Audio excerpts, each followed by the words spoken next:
Hello everybody. Today we are going to be doing a first impressions review on the Ozark Trail 7.5-inch folding knife from Walmart. First we're going to talk about its current competitor, the Harbor Freight 2.9-inch drop point from Gordon Knives.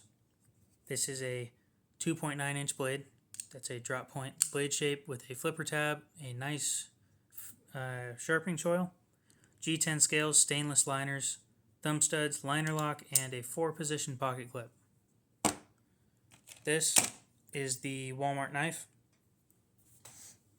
Now, I already opened this. I've taken this video like 7 times now, so bear with me.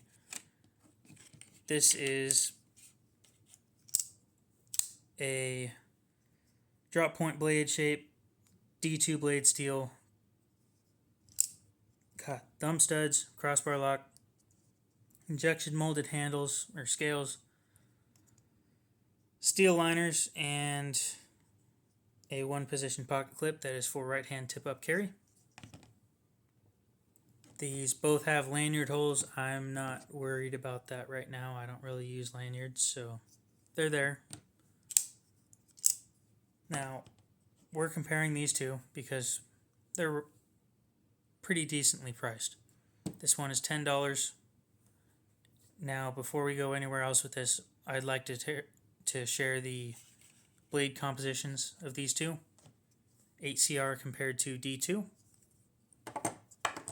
And to do that, we are going to grab my cardboard of blade steels. Somebody in the comments come up with a new name for that.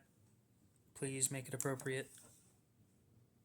Or just leave the same one. I don't really care. It could be the same. 8CR is sitting up here. D2 is right here. I've compared these so many times, it's not even funny now. 8CR, so before we get started, this is carbon, vanadium, chromium, molybdenum, manganese, nickel, phosphorus, sulfur, silicon, nitrogen, tungsten, and cobalt. These last 3 don't matter. Neither of these blades have them in it. It's just that's what this has because some blade steels do have those. 8CR has 0.7 to 0.8% carbon. D2 has double that from 1.5 to 1.6%, which is pretty dang good. Vanadium sitting at 0.1 to 0.25 on 8CR, and in D2 it is 0.9 to 1.1, which is roughly quadruple the amount of vanadium. Now, the more vanadium and the more carbon it has, the higher hardness you can get them up to on the HRC or Rockwell scale. The harder you get them, the longer they will last. The edge retention will be better, but the toughness will probably go down. Chromium is used for stainless properties. For it to be considered a stainless steel, it has to have 13% or more. 8CR is sitting at 13 to 14.5%, while D2 is sitting at 11.5 to 12%. D2 is what's considered a semi-stainless steel. Molybdenum, if I'm not mistaken, is used for machinability and toughness, sitting at 0.1 to 0.3% in 8CR and 0.6 to 0.9% in D2. Manganese is sitting at 1% in 8CR and 0.15 to 0.45 in D2. There's 0.2% nickel in 8CR. There's none in D2. Nickel is also used for toughness and stain resistance.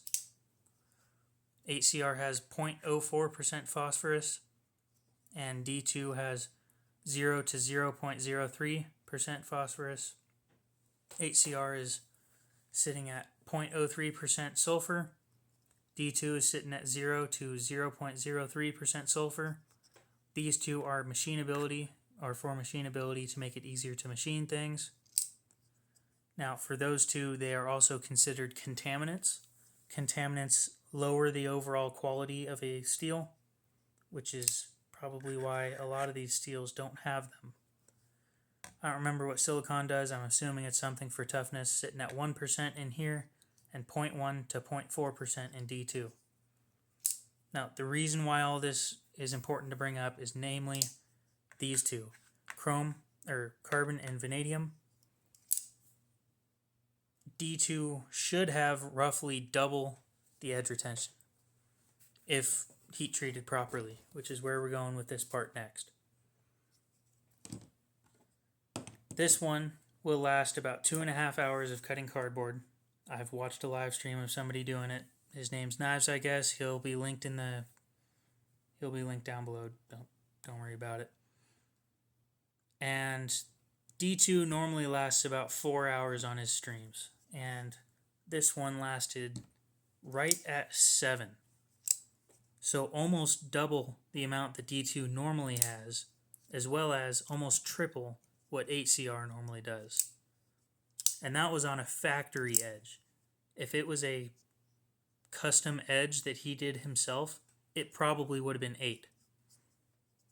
This one only lasted 1 hour on the factory edge, and then 2.5 on a custom edge sitting at 17 degrees, if I'm not mistaken. He'll probably comment down below. If he doesn't, just ask him.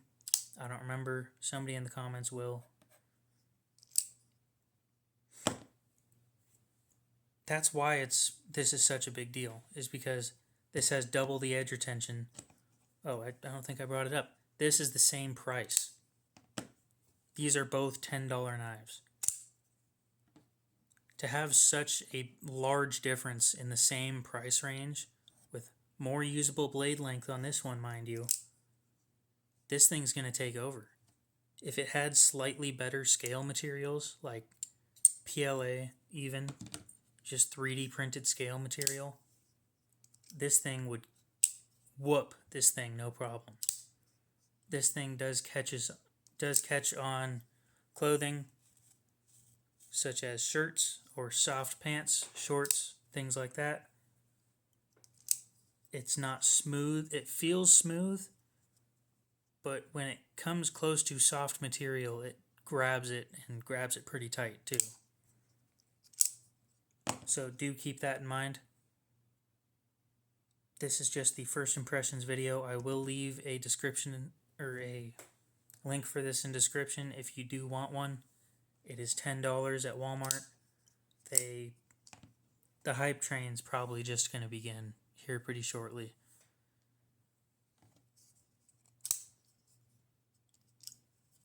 So yeah, the dropout, everybody.